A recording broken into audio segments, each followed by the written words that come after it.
सांस लेने में परेशानी और सीने में तेज दर्द होगा। आपकी चखने और सूंघने की इंद्रियां काम नहीं करेंगी और आपकी सांसें ऐसी चल रही होंगी जैसे आप अभी अभी किसी 3 मंजिला इमारत की सीढ़ियां चढ़कर आए हों। ये लक्षण बताते हैं कि अब आपको अपने स्थानीय अस्पताल के आपातकालीन विभाग में जाने की जरूरत है। आपका इलाज कैसे होगा? आपको वेंटिलेटर पर कब रखा जाएगा? और कैसे आप पूरी तरह से स्वस्थ होने के बावजूद भी कोरोना के एक भयानक केस के शिकार हो सकते हैं। आप देख रहे हैं क्या हो अगर, और यह है क्या हो अगर आप कोरोना की वजह से अस्पताल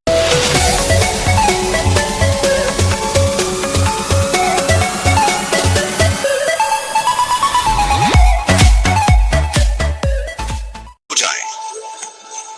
जल्दी करने से पहले अपने डॉक्टर को कॉल करें या अस्पताल जाकर अपने लक्षण बयान करें। आपको ऐसा इसलिए कर लेना चाहिए क्योंकि यह भी हो सकता है कि आपके स्थानीय आपातकालीन विभाग में ज्यादा लोगों के लिए बेड की सुविधा ना हो और आपको दूसरे अस्पताल में ले जाए जाने की जरूरत हो सकती है। या हो सकता है कि आपके लक्षणों को इतना गंभीर ना समझा जाए कि उसके लिए अस्पताल की जरूरत हो। तो बेहतर यही होगा कि एक बार फोन पर जानकारी ले लें। लेकिन एक बार भर्ती होने पर नर्स आपकी कोरोना की जांच करेंगी। ज्यादातर मरीजों के खून के नमूने लेने के बाद उनकी कई जांचें की जाएंगी। इसके बाद डॉक्टर आपके फेफड़ों की आवाज सुनेंगे और फिंगर मॉनिटर के जरिए ये देखेंगे कि शरीर में ऑक्सीजन का स्तर कितना है। ये क्यों किया जाता है? क्योंकि अगर आपको कोविड-19 की गंभीर समस्या हो चुकी है तो शरीर में ऑक्सीजन कम होने लगेगी। क्योंकि इससे आपके अहम अंगों को जानलेवा खतरे हो सकते हैं, इसलिए आपको 2 पतली नलियों के जरिए ऑक्सीजन दी जाएगी। ये नलियां या तो सीधी या मास्क के जरिए आपकी नाक तक जाती हैं। इसके बाद आपके सीने का एक्सरे या सीटी स्कैन किया जाएगा ताकि डॉक्टरों को इसकी जानकारी मिल जाए कि आपके फेफड़ों के किन हिस्सों में जलन की समस्या है।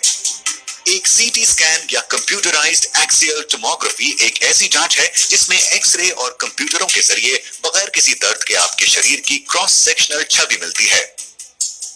सीटी स्कैनर एक बड़ी चौकोर या गोल एक्सरे मशीन होती है जिसके बीचों बीच एक गोलाकार टनल होता है। यहां से डॉक्टर आपके सीने को देख पाते हैं। आपके सीटी स्कैन के दौरान आपको एक टेबल पर लिटाया जाता है। ये टेबल धीरे धीरे टनल से गुजरती है। गैंट्री नाम की एक बड़ी रिंग आपके शरीर के इर्द गिर्द घूमती है। इसमें एक ऐसी ट्यूब होती है जिससे एक्सरे किरणें निकलती हैं और एक डिटेक्टर जिससे शरीर में रेडिएशन का पता लगाया जाता है। गैंट्री के घूमने से ये किरणें अलग अलग एंगल से आपके शरीर की तस्वीरें लेती हैं। फिर ये सारी सूचना कंप्यूटर तक जाती है जहां आपके फेफड़ों के 3D मॉडल की तस्वीर तैयार होती है। इससे डॉक्टर आपके कोरोना संक्रमण की गंभीरता तय कर पाते हैं। जब आपके डॉक्टर के पास आपके कोरोना संक्रमण से जुड़ी सारी जानकारी आ जाती है, तब आगे का इलाज किस तरह से किया जाता है?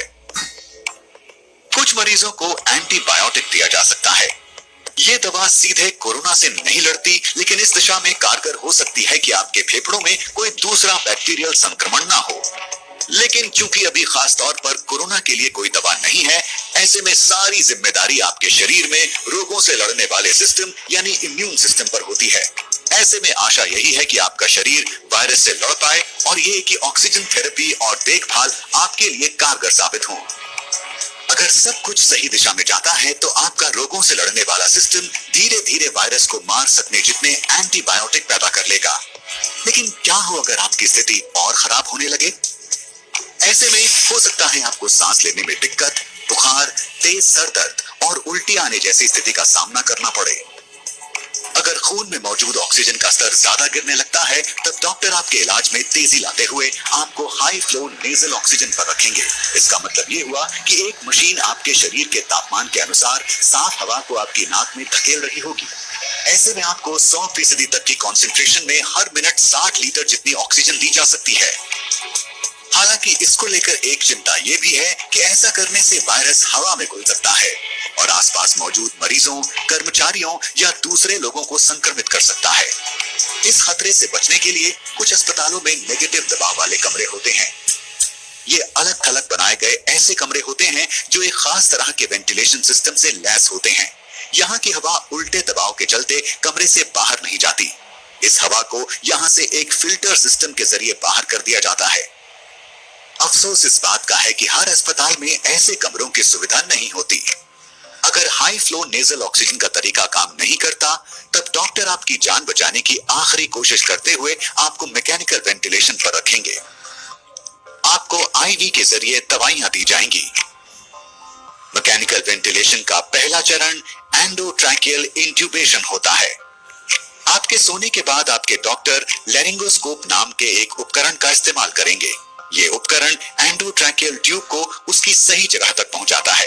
डॉक्टर आपके सर को पीछे की ओर झुकाएंगे और लैरिंगोस्कोप को आपके मुंह के जरिए गले तक पहुंचाएंगे।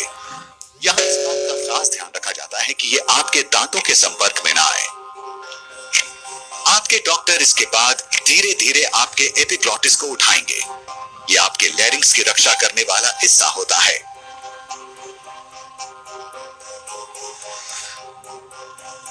एक बार ये ट्यूब अपनी जगह पहुंच जाए, फिर डॉक्टर एक छोटा गुब्बारे जैसा आकार ट्यूब के इर्द गिर्द बना देंगे ताकि ये अपनी जगह से ना हिले। इसके बाद वो लैरिंगोस्कोप को हटाएंगे और ट्यूब को आपके मुंह के कोने में चिपका देंगे। आपके डॉक्टर ये ध्यान रखेंगे कि ये ट्यूब ठीक तरह से आपकी सांस की नली के निचले हिस्से में लगी हुई हो। ये करने के लिए आपके फेफड़ों को एक खास बैग की मदद से फुलाया जाएगा और फेफड़ों की दोनों ओर से आने वाली सांस की आवाज को सुना जाएगा। अगर ट्यूब बहुत नीचे है तो दोनों फेफड़ों में एक समान हवा नहीं जाएगी। कुछ मामलों में ट्यूब की सही जगह सुनिश्चित करने के लिए इंट्यूबेशन के तुरंत बाद एक्सरे लिया जाता है। एक बार ये एंडोट्रैकियल ट्यूब अपनी सही जगह पर लग जाए, फिर आपके डॉक्टर इसे मैकेनिकल वेंटिलेटर से जोड़ देंगे, जहां एक खास तौर से डिजाइन किया पंप होता है। इस पंप के जरिए आप ऑक्सीजन की भरपूर मात्रा वाली हवा अपने फेफड़ों में लेते हैं और कार्बन डाइऑक्साइड को छोड़ पाते हैं। शरीर में ऑक्सीजन और कार्बन डाइऑक्साइड के स्तर पर नजर रखी जाती है ताकि यह सुनिश्चित किया जा सके कि वेंटिलेटर ठीक तरह से काम कर रहा है। तो अब आप सो रहे हैं और एक मशीन आपकी सांसों का ख्याल रख रही है। इस पड़ाव पर आपके बच पाने की कितनी संभावना है? बदकिस्मती से US agency for international developments emerging pandemic threat programme के पूर्व हेड और संक्रमित बीमारियों के जानकार डॉक्टर डेनिस कैरल का मानना है कि वेंटिलेटर पर पहुंचे कुल कोरोना मरीजों में से केवल 1/3 ही जिंदा बचे रह पाते हैं। वेंटिलेटर का ज्यादा लंबे वक्त तक इस्तेमाल भी एक मरीज के लिए घातक साबित होता है। तो अगर आप इन हालातों में बचे रह जाते हैं, आपके लिए आगे का रास्ता अब और भी लंबा होने वाला है।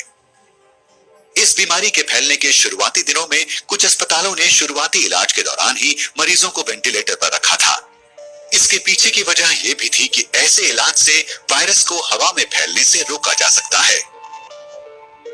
अब जब शोध के लिए कोरोना के कई मामले हमारे सामने हैं, स्वास्थ्य जानकारों की कोशिश है कि वो अलग अलग तरह की सांस संबंधी दिक्कतों के लिए दिशा निर्देश जारी कर पाएं और ये बता पाएं कि किन मामलों में वेंटिलेटर का इस्तेमाल किया जाना है।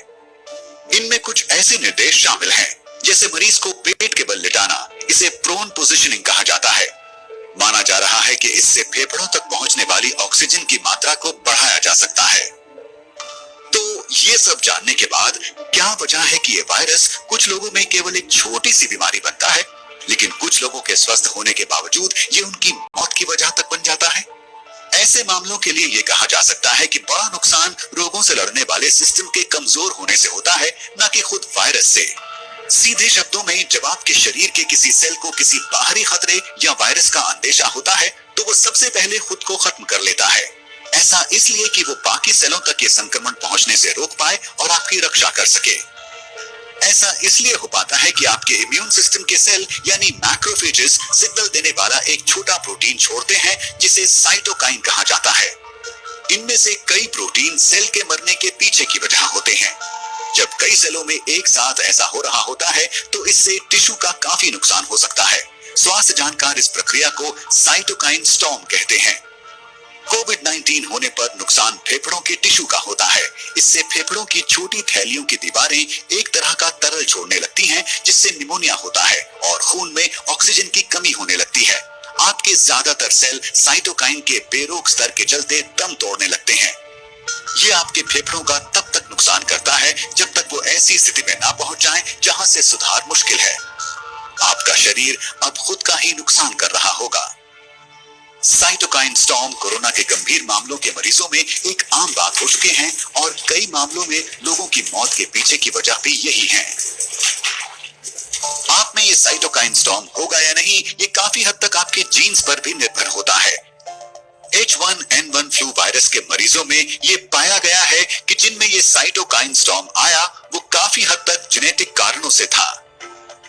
अब ये काफी हद तक संभव है कि बढ़ती उम्र के साथ ये जेनेटिक इम्यून विकार आप में भी विकसित हो जाएं। लेकिन ऐसी भी संभावना है कि आपके जीन्स में पहले से ही कुछ ऐसा हो जिससे आप कोरोना वायरस से संक्रमित होकर तुरंत साइटोकाइन स्टॉर्म की समस्या से घिर जाएं।